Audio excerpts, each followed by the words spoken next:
So after we created that virtual machine, I showed you all the different Azure resources that get created to support that virtual machine, including some networking resources.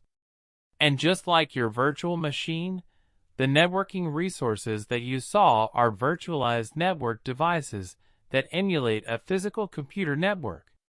These networking resources, along with a lot of others available in Azure, are used to create a software-defined virtual network that allows your virtual machine to communicate with other resources. In fact, just like a virtual machine is a virtual computer that runs on a real computer, a virtual network is a virtual software-defined network that runs on top of a physical computer network. And this allows you to create exactly the same network infrastructure you need when you deploy your apps and services to Azure.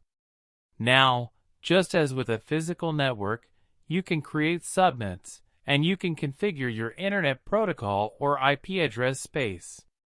If you're not a networking expert, and you don't understand subnets and so forth, don't worry, you don't have to know that for this course. But I want to point out the fact that you can create subnets. You can use a feature in Azure called Network Security Groups or NSGs to control how traffic flows in your virtual network. And you can even create multiple virtual networks that can be connected to each other using a feature called Virtual Network or VNet peering. Azure Virtual Networks can integrate with other Azure services. And by that I mean you can easily connect your virtual network to other Azure services in a secure way. And you can even connect your virtual networks to other clouds or to your on-premises resources. So let's go back to the Azure portal and let's check out some of the basics of virtual networks as they relate to virtual machines.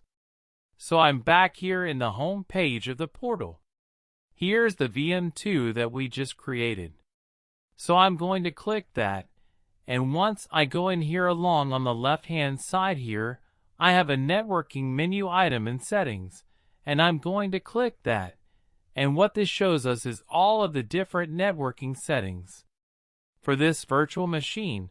So we can see right now that there are some inbound port rules. These are all configured by a network security group. So in other words, remember, I said the RDP port 3389 was open on that VM. That network security group is what enforces that port being open. So what we want to do is actually look at the configuration of this virtual network itself.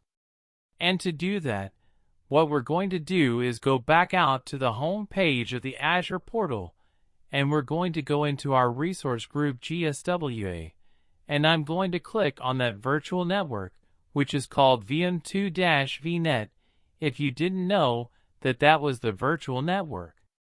This icon is a virtual network icon. That's what a virtual network looks like. And all the way over here on the right, it even says virtual network. So I'm going to click that, and then I'm going to click on address space, and this shows me what is the private address space of this particular network.